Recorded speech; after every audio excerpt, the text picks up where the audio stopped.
Olha!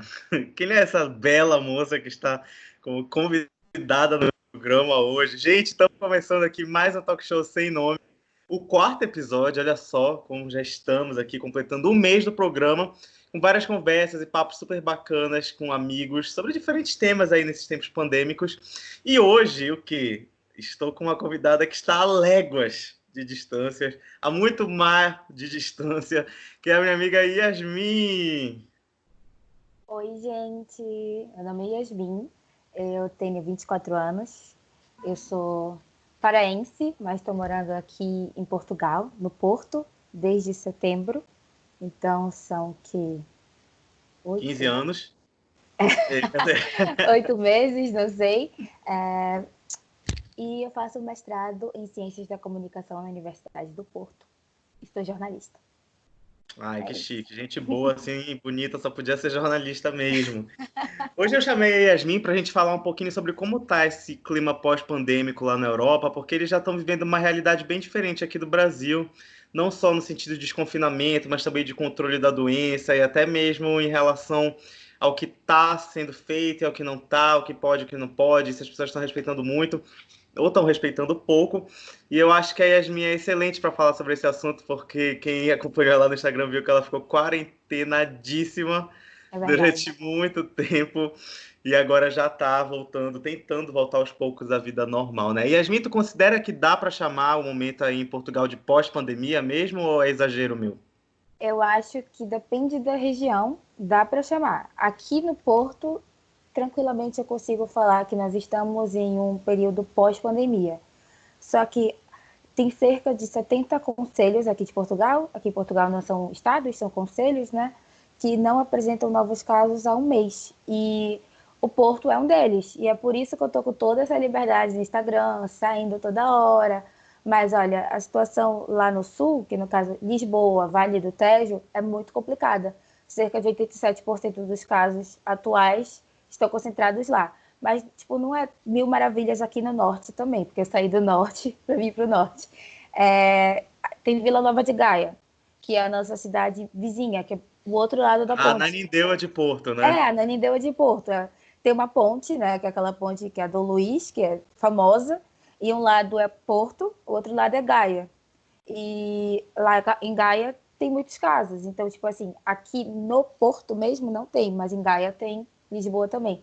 Tanto que a gente ficou em quarentena do dia, estado de emergência aqui em Portugal, do dia 15 de março até oficialmente dia 2 de maio. E eram quarentenas, tipo assim, de 15 em 15 dias.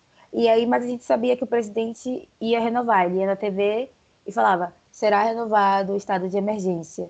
Então ficou assim, estado de emergência mesmo, sem poder sair, a não ser para serviços essenciais como farmácia, hospital e supermercado, até dia 2 de maio.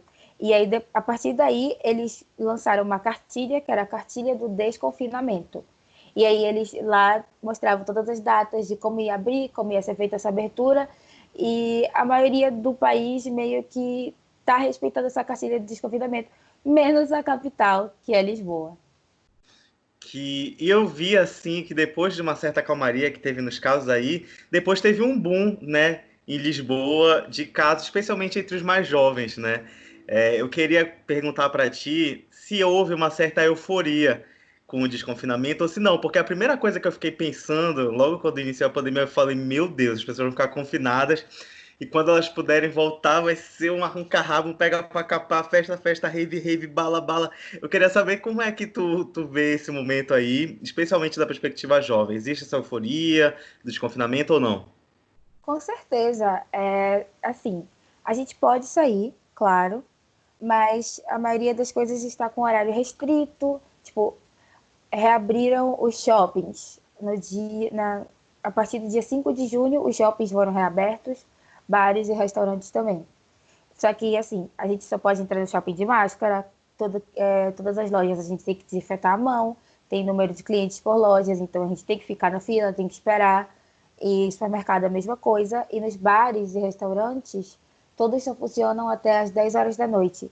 E se a polícia bater lá em teu restaurante ou bar estiver aberto após as 10 horas da noite, primeiro eles vão te dar uma advertência e vão lá fecha tudo agora, manda a galera embora, vai embora, tranquilo.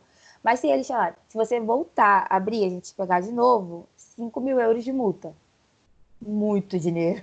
Muito dinheiro, E caramba. aí acontece é a mesma coisa se você for pego em uma festa após as 10 horas ou em festa clandestina, que está acontecendo muito. Tá Muita tendo gente muita festa clandestina aí, tá, Ais? Não tô acompanhando. tá tendo, porque a gente, assim, só pode aglomeração de até 10 pessoas. Então, tipo assim, o meu aniversário foi dia 13 de junho. A minha aglomeração tinha literalmente 9 pessoas. Não queria correr esse risco. Mas ainda assim, o vizinho bateu na porta do meu amigo e falou: é o seguinte, se vocês não pararem, eu vou chamar a polícia. E as pessoas estão tendo essa atitude. Elas estão vendo as pessoas fazerem festa ou algo do tipo, eles estão realmente ligando para a polícia. Então, esse vizinho do meu amigo foi muito legal e avisou a gente. Então, a gente falou: ok, vamos embora daqui agora. Mas, assim, tá rolando muita festa clandestina, mas é, tipo, muito por baixo dos panos. E as pessoas estão se reunindo muito, assim, em praia, jardim. Aqui tem muito parque, tem muito jardim. E os parques ficam fechados de noite, mas os jardins não. Então, a galera vai pro jardim e faz uma rave. Aí bate a polícia. Teve um caso conhecido, assim, aqui no Porto, que uma galera foi fazer uma rave numa praia, a polícia bateu, foi maior onda. E também em Lisboa, teve uma rave na praia e o pico aumentou muito depois dessa rave, porque tinha muita gente, tipo, não era coisa de 50 pessoas, era coisa de 500 pessoas. E todas as pessoas da festa pegaram Covid depois. Então, eu acredito que há, sim, essa euforia. Sem contar que agora é verão. A gente passou praticamente 3 meses trancados em casa. E foi muito complicado, porque, tipo assim, tudo bem a gente ficar de quarentena quando tava meio frio ainda, sabe? Tipo, era primavera e não tava fazendo um calor absurdo. Mas agora, o verão não dá para ficar em casa, é muito calor. É tipo Belém, só que eu até considero pior porque é um calor seco. Então, a galera quer sair pra rua, não pode abrir um sol, vou pro parque, vou pra praia, vou andar na rua. Eu faço isso.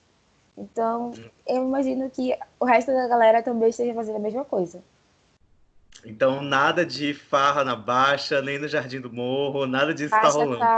Baixa tá fechado ainda.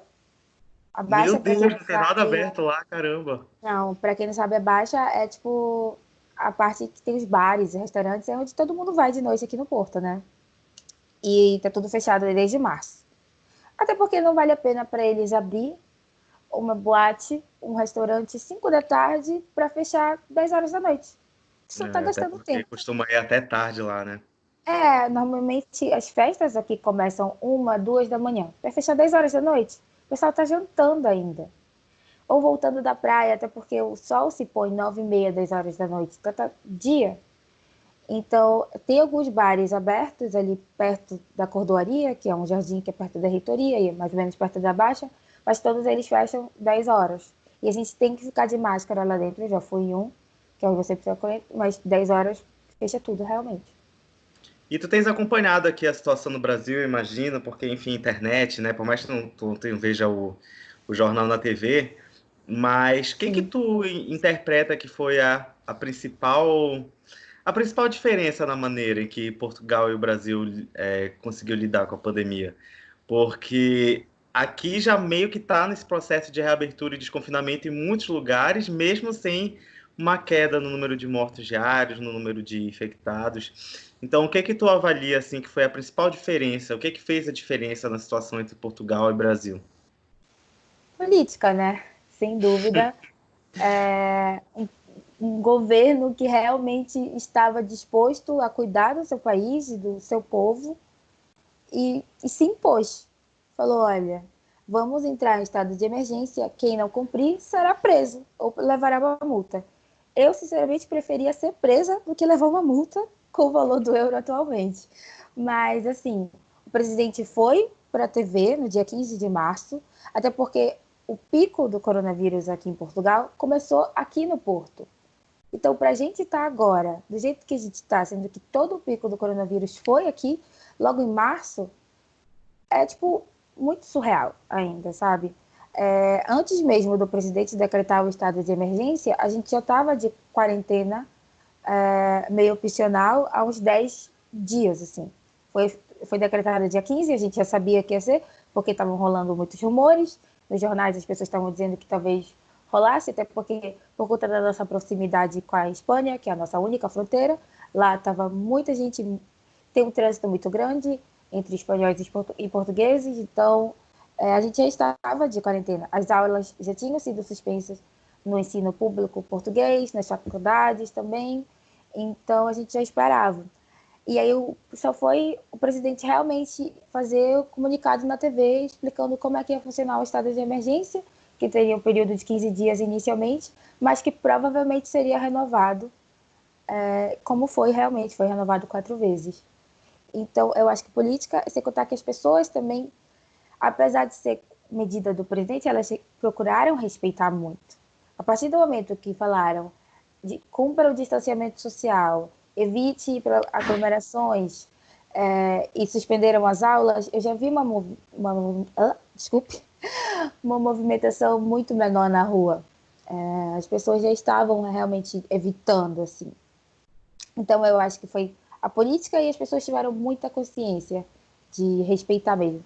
Tanto que existem vários eventos aqui no Porto que são clássicos, que é o São João, que é o São João do Porto, e a Queima das Fitas. A Queima das Fitas é uma semana acadêmica, que é a época que as pessoas se formam aqui na universidade ou entram, é uma grande festa, é uma semana de festa, todos os estudantes saem na rua para beber, ficar doido, saem com seus uniformes, representar as suas faculdades, e em março eles já cancelaram a Queima das Fitas. A gente não estava nem com estado de emergência decretado. E cerca de 2 semanas depois também cancelaram todos os festejos de São João. Então, eu acho que foi tipo a população e o governo realmente não tenho muito o que falar. Porto foi realmente um exemplo para Portugal. Eu não falo isso porque eu moro aqui, mas é porque são coisas que eu vi falando. A cidade do Porto atualmente é uma das primeiras da Europa a estar com o selo de Safe and Clean, que é Safe for Travels. Então, é um selo que está em toda a cidade, todos os hotéis, restaurantes, o shopping, tá tudo isso. Que foi um selo que a União Europeia criou para depois estimular as viagens aqui dentro da União Europeia, mesmo após esse momento de pandemia. Ai, que bom, né? Fico feliz de saber que tu tá bem segura aí. Falaste de questão de evitar festas típicas e aglomerações. Tu sabe que até o momento o Círio tá de pé aqui em Belém, né? Estou sabendo e estou muito preocupada, porque é impossível, é imaginável. Imagina, 2 milhões de pessoas na rua, e mesmo que as pessoas queiram proibir a aglomeração, tipo, vai ter Sírio, mas não saiam de casa. Como é que tu vai impedir um paraense de ir pro Sírio? Não existe isso. A Toda pessoa sorte só não vai pro aparece, né? Sírio. A pessoa só não vai pro Sírio se ela não estiver em Belém, sabe? Não existe. Eu queria obrigar as pessoas a ficarem de casa com a procissão passando? Não. Eu acho muita irresponsabilidade, assim. Eu sei que é uma situação complicada. Eu aposto que o governo está falando é decisão da igreja, a igreja deve estar falando que é decisão do governo. E eu entendo porque as pessoas não queiram cancelar, mas eu acho que, infelizmente, não tem outra saída. É muito arriscado. A pessoa deixar 2 milhões de pessoas doentes, um estado como o Pará, que já está um colapso da saúde pública, não tem como pensar nisso. É muito complicado, eu sei que é triste, mas eles têm que arranjar uma solução que seja boa para todo mundo.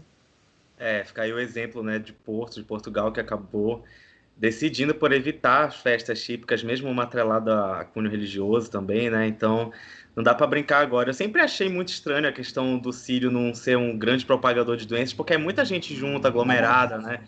E pisando descalça no chão da cidade. Então, acho que nessa situação, mais do que nunca, tem que repensar mesmo. Acho que não dá para fazer. Tu falaste da questão do estado de emergência, de seguir as convicções do governo e tal. E é interessante isso porque eu li na BBC que é um dos principais motivos do êxito da Alemanha em relação ao combate da pandemia, que é a confiança da população no presidente, né? No caso, ela, a chanceler, a Angela Merkel, é uma pessoa que as Sim, pessoas confiam, que tem credibilidade, que as pessoas saibam que, independente de gostar dela ou não, sabe que é uma pessoa direita, decente, né? E eu acho que foi o que faltou aqui no Brasil, realmente. é verdade.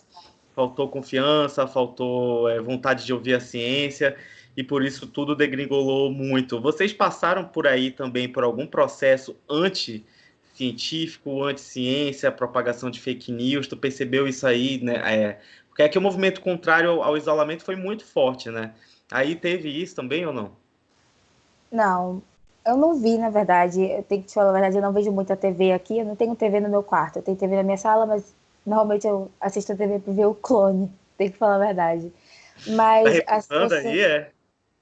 Tá, assim, a TV aqui em casa fica ligada no canal do Globo o dia inteiro. Então a gente passa o dia todo assistindo só a novela da Globo. Tá passando o Clone agora nesse exato momento eu fui na cozinha, tá passando Alma Gêmea, também tá passando Porto dos Milagres e tá passando Novo Mundo, Bom Sucesso, que tá realmente sendo um sucesso aqui em Portugal, assim como foi no Brasil. Bom Sucesso é incrível, uma das melhores E novelas que eu já vi. Amor de Mãe tava passando também. Mas agora eu acho que eles já chegaram no mesmo capítulo que o Brasil paralisou. Os noveleiros aqui interromperam. Desculpa, galera. Assim, Voltando, tu viu o como eu estava movimento dizendo, contrário lá? eu não vi muito, mas assim, eu acho o governo daqui ótimo, mas não é o meu governo, então não tenho muito o que falar. Só que eu sei que os portugueses são extremamente descontentes com esse governo. Tem uma oposição muito forte e tem um partido aqui que é estilo PSL, que é o Chega, e eles são bem com umas ideias bem radicais. Tem vários outdoors deles. Tem um dos representantes deles, que é o André Ventura. Ele fala cada absurdo na TV. Aqui tem um problema muito grande de preconceito contra ciganos. E ele é um dos mais ferrenhos defensores disso, sabe? Desse preconceito contra os ciganos. Fugindo um pouco disso ainda, falando sobre essa questão de preconceito contra os ciganos, muitas lojas aqui em Portugal têm uns sapos na porta. Os sapos na cultura cigana significam uma sorte, azar, então não costumam, eles não gostam, eles não costumam entrar nesses lugares que tem esses sapos. E as pessoas colocam esses sapos de porcelana justamente para os ciganos não frequentarem os seus estabelecimentos, restaurantes. E tinha uma lei, eu acho, para evitar colocar esses sapos, mas ainda em alguns lugares eu vejo. Então, eu vejo sim mais uma oposição a esse governo, tanto que eu li algumas matérias, eu queria entender como é que ia ser mais ou menos o estado de emergência, porque eu não tinha a menor ideia. E uma das principais críticas que as pessoas estavam muito assustadas, e eu até procurei no Twitter, falando que a última vez que Portugal viveu um estado de emergência do mesmo jeito que a gente viveu agora foi durante a ditadura de Salazar. Então, os mais velhos ficaram muito assustados, porque realmente no decreto do estado de emergência falava que a gente não tinha mais o direito de ir e vir. Então, as pessoas mais velhas ficaram muito preocupadas, falando: mas o que é isso? Nós estamos vivendo uma ditadura novamente? Porque a última vez que tinha acontecido isso tinha sido na ditadura do Salazar. Então, foi essa mais a preocupação, mas não vi nada relacionado a algo anti-ciência, fake news, não. Foi mais. Impressionante como a extrema-direita se apropria dessas coisas e faz e constrói bem, né, essas histórias assim, tipo, é uma emergência sanitária, uma crise assim de saúde, ninguém, não é uma Sim. supressão de direitos em relação à democracia, à eleição, a nada, né? Porque aqui no Brasil falaram muito isso também, que isso aconteceu na Alemanha de Hitler, não sei o que, pandemia, estão usando para fazer ditadura e tal, uma loucura, né? Delírio. Mas até que essa fala que eu vi das pessoas que estavam assustadas em relação ao estado de emergência nem eram de pessoas da extrema-direita. Eram pessoas que viveram isso e ficaram só muito assustadas porque eles achavam que seria de um jeito e foi de outro, porque foi realmente muito restrito. Mas eu entendi porque foi muito restrito. Era tipo assim, a polícia ficava rondando os bairros também. Porque, tipo assim, se tu estivesse andando à toa na rua, eles iam te parar e perguntar: o que tu tá fazendo aqui? Por que tu tá na rua agora? Tem algum motivo? Então, só podia sair para trabalhar, tinha que mostrar teu crachá. Olha, eu trabalho nesse lugar aqui, tá aqui meu crachá. É isso. Pronto, tá liberado. Tanto que eu lembro que no meio da pandemia, abril por aí, as gaivotas agora, desculpa, 87 pessoas tinham sido presas por desobediência, porque também tinha isso, prisão ou multa. Entendi. E assim, a gente está falando de pós-pandemia na Europa, né? E tu entrou nessa seara política, e é uma das preocupações que eu tenho, porque assim, Portugal tá passando por um governo socialista, a Espanha também, mas eu tenho a impressão, uma avaliação de que a pandemia na Europa vai ajudar muito a ascensão da extrema-direita, que já tá tipo galopando, eles já estão nadando de braçada e agora tu me falaste isso e realmente a minha impressão segue sendo essa. O que que tu acha que tem de impacto político, assim, do que, além disso que tu falaste, nesse curto prazo, do pós-pandemia? Tu acha que a xenofobia aí tende a aumentar? Como é que tu anda percebendo isso? Falaste da situação dos ciganos, mas Portugal tem muitos estrangeiros também. Qual a tua avaliação enquanto uma brasileira morando em Portugal? Assim, eu acho que já rola muita xenofobia aqui, claro. E durante a época do. Logo que estourou o coronavírus, eu via que os mercados chineses, que tem muito aqui, eles foram os primeiros a fechar, ou eles todos usavam máscara, só deixavam as pessoas entrar com máscara, mas a maioria fechou logo. E eu me lembro de estar no supermercado, no dia que foi decretado o estado de emergência, ele foi decretado tipo 8 horas da noite. E eu fiquei desesperada, então eu falei, ok, eu preciso fazer um estoque de comida. E aí eu fui pro supermercado correndo. E aí eu me lembro que eu tava no metrô e tinha uma senhora, e ela era asiática. E ela tava completamente super, super desconfiada. Ela tava desconfortável, ela dava pra perceber que ela tava tipo assim, olha, eu não tô com nada, sabe? Ela não queria encostar em ninguém. E tipo, não era porque ela tava assim, tipo, eu acho que as outras pessoas não. Ela não queria que as pessoas achassem. Eu percebi muito esse comportamento nos asiáticos que vivem aqui, sabe? Eles estavam sofrendo um pouco, a galera não queria se aproximar muito. Tem um bairro aqui que é predominantemente asiático, as pessoas estavam todas meio ressabiadas. E eu acho que sim, a xenofobia tende a aumentar, assim. Tem vários grupos muito fortes aqui que são contra os estrangeiros. Tem uma página do Facebook que se chama O Bom Europeu, e o passatempo favorito deles é falar mal de português, de brasileiros, angolanos, cabo-verdianos, de chineses. E a gente denuncia muito essa página e ela nunca cai. E eles fazem pouco da nossa cara, falando assim: não adianta denunciar, a gente vai continuar, vocês denunciam, a gente cria outra. E também tem esse partido, que é o Chega. Ele está tendo uma influência muito forte. Eu vejo muitos e muitos outdoors deles na rua. E eles usam um discurso muito parecido com o que o Bolsonaro usa, sabe? Só que um pouco mais mascarado. Mas é a mesma coisa, assim. E é isso. Eu acho que vai aumentar. Estou vendo. Tiveram protestos do Black Lives Matter mês passado. E foi na Aliados, que é a avenida principal daqui. E tava lá um grupo, tem um grupo neonazista aqui no Porto, e eles estavam do outro lado da rua. Então fiquei tensa. Tava rolando a manifestação no centro da avenida e eles estavam um pouco mais em cima, com as bandeiras, enfim, tudo isso. Bem complicado.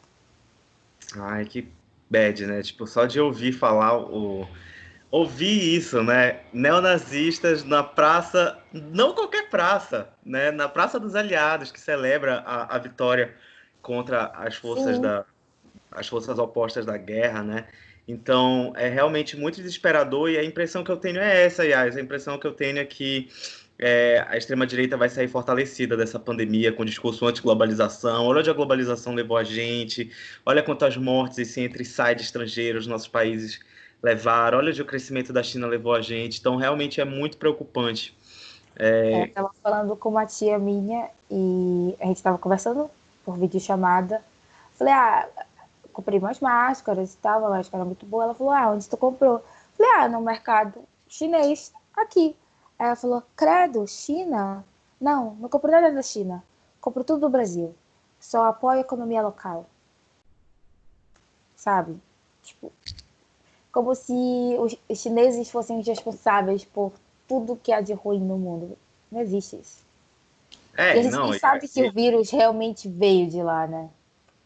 É um e é absurdo. assim, ainda chamam de vírus chinês, usam camisa I survived the Chinese virus. Isso eu já vi mais Muito duas ou três. desrespeito. É impressionante. Sim.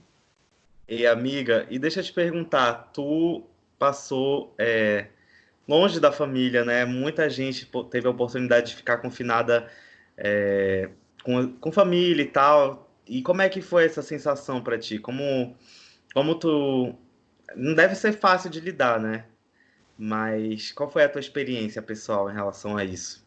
Assim, assim que, na verdade, suspenderam minhas aulas, antes mesmo de decretarem o estado de emergência, a minha mãe, eu falei, mãe, suspenderam as aulas aqui, não vou ter aula presencial por um bom tempo agora.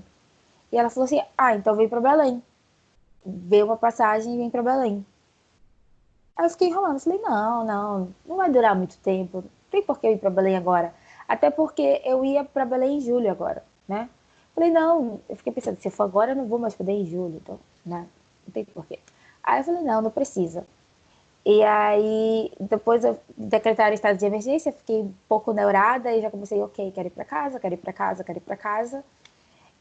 E eu estava realmente vendo passagens. Só que a União Europeia fechou tudo. A semana que eu estava vendo as passagens, fecharam as fronteiras. Então não deu tempo de eu ir. Mas eu fico até grata por não ter ido. E aí eu falei, olha, fecharam as fronteiras, eu não vou conseguir ir. Só vão reabrir agora dia 30 de maio. Então não sei como é que vai ficar. 30 de maio não, acho que era 30 de abril, por aí. E aí tinha dias que eu ficava, tipo, bem mal, assim, logo no começo, que eu estava muito assustada, a gente via muitas notícias ruins, e eu moro aqui com uma família paraense. Mas todos eles são família, né? Tipo, apesar de eles serem legais comigo, não serem meus amigos, eles não são minha família, né? Então é estranho. Mas eu percebi que não adiantava nada, porque tinha dias que eu ficava o dia inteiro trancada aqui no meu quarto, não falava com ninguém, e de que adiantava isso pra mim, sabe? Eu só ficava pior. Então, tinha dias assim que eu ia dormir 9 da manhã para acordar logo já 7, 8 da noite. E ficava só a noite toda acordada falando com meus amigos do Brasil. Aí até que eu decidi parar com isso e eu me juntei com a Yasmin, que mora comigo, e aí a gente começou a surtar juntas, e aí a gente já jantava todo dia juntas, a gente ficou conversando. A pandemia nos aproximou muito, foi tipo a única coisa boa da pandemia, que ela nos aproximou bastante, assim. E aí depois foi ficando melhor a situação, fui me acostumando, então fiquei muito mais tranquila. E só que eu fiquei realmente preocupada com a minha família, com os meus amigos no Brasil, porque as notícias só ficaram cada vez mais desesperadoras. Mas aí depois eu já estava bem tranquila, pensando, talvez em julho as coisas melhorem, eu consiga ir para o Brasil. Realmente melhoraram aqui, mas não melhoraram aí, então não vou. É. E assim, e tu te sente segura para viver a vida aí quando tu sai, por exemplo, tu senta numa mesa de bar, tu consegue interagir com as pessoas e pegar um copo, ou tu ainda tá muito neurada, com risco de pegar o vírus. Como é a sensação? Porque eu fico pensando como é que eu vou me sentir quando eu voltar Sim, a sair, porque os bares já estão liberados aqui em Belém, caso tu não saibas, desde o dia 1º de surto, julho. surto. E, e assim, ainda não me senti confortável, nem fui convidado por ninguém, a minha bolha tá majoritariamente confinada ainda. E como é que tu te sente? Como é a sensação, a preparação? Me conta. Eu acho que eu estava muito mais neurada no primeiro mês, que foi abril. Março, abril, eu estava bastante neurada. Tipo, se eu saía pro mercado, tira a roupa, tipo, no corredor, lava tudo, lava a maçaneta, lava a compra. Eu já odeio lavar a compra, horrível, horrível, pior coisa que eu poderia trazer. Mas agora eu tô muito mais tranquila. Mas, tipo assim, quando a gente, no bar, normalmente a gente chega e pede. Agora a gente não pede, vai um garçom na tua mesa e fala assim, o que vocês querem? Tá, isso, eles te entregam, todo mundo de máscara, luva, tranquilo. Mas ontem eu fui pra praia e tinha uma placa lá falando de praia em tempos de coronavírus, tipo, escolha praias com pouca gente, evite aglomerações, fique a 2 metros de distância. E eu fui com as minhas amigas e a gente queria tomar uma sangria. Então a gente fez uma sangria em casa e levou. Só que ao invés de a gente levar uma garrafa grande, todo mundo beber da mesma garrafa, a gente Que é uma dividiu delícia, né? 3 garrafinhas pequenas, cada uma com a sua sangria individual. Se acabasse a tua, acabou. Não dá para pedir pro amigo um pouquinho. Outra coisa foi, tipo, no meu aniversário. A gente já tava tranquilo, foi dia 13 de junho. Mas, tipo assim, eu pensei, eu não posso soprar esse bolo. Pensou, todo mundo sai do aniversário com coronavírus. Então, peguei as minhas 2 velas, soprei assim e tava de a pau, assim mesmo. Então, eu tô até me sentindo segura, assim, pra sair. até me sento no banco do metrô, tem gente que anda comigo no metrô, não senta no banco, não pega em nada, mas eu sou E aí doida. não pega nem aqui, né? É, e Pra eu fico segurar, pensando, já fica. eu não teria equilíbrio, eu preciso ficar sentada ou pegar alguma coisa. Eu sou doida, então é isso. Então eu tô me sentindo segura, assim.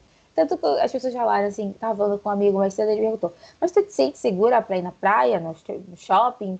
Falei, olha, eu fui no shopping 2 vezes, só semana passada. E eu passei o final de semana inteiro na praia agora. Então eu acho que sim, eu me sinto segura. É por isso que eu ando sempre com meu álcool em gel aqui. Agora, item essencial. E aí é isso. É álcool em gel na mão e máscara, consciência. Tem lições recorrentes de que eu esqueço a máscara e não entro em lugar nenhum. E aconteceu um pouco antes da entrevista. Eu fui no supermercado comprar um sorvete e eu esqueci a máscara. Eu já estava no meio do caminho.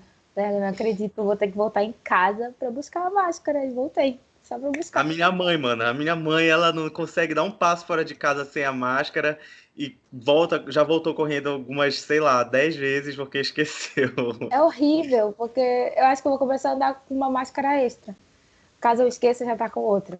Deixar Já uma na deixa no mochila, na bolsa. bolso, né? É. Ai, amiga, adorei esse papo. Gostei muito de saber assim como é que tá a realidade, a situação aí em Portugal, porque vocês estão tão na frente da gente no combate ao vírus e assim, aqui no Brasil a gente tem uns 12 estados que estão em franca aceleração do vírus. Muitos deles ainda nem chegaram nos primeiros 1.000 mortos, ou seja, agora que eles estão naquele estágio que o Pará estava há um mês atrás. Entendi. E 5 estados com queda e outros sei lá quantos mantendo estável. Então, realmente é um horizonte pouco otimista aqui para gente. Porque tudo que vocês fizeram aí, tudo que o governo português fez, goste ou não do Antônio Costa, goste ou não dos socialistas, é o contrário do que foi feito aqui no Brasil. Então, obrigado mesmo por ter compartilhado com a gente a tua experiência. E aproveita para falar das redes sociais, caso as pessoas queiram seguir e acompanhar o cotidiano de uma pessoa já desconfinada na Europa. Porque eu adoro as coisas que tu posta, apesar de morrer de inveja. Gente, muito obrigada, Eduardo. Foi um prazer conversar contigo. Estou disponível para qualquer outra conversa. Falar de novela, não sei. É, Vamos, porque a gente quase fez um quadro aqui é só de novela verdade. no vídeo. Não, mas é que Bom Sucesso merece, gente. Muito boa. Quem não viu, assista no Eu não Globoplay. vi, eu não vi, porque quando eu estava no Brasil, eu estava muito doida para vir para cá, eu não vi. Mas enfim, o meu Instagram é @yasmintalita, com Y, N no final e Talita normal. O meu Twitter é @House of Yas, House, Haus.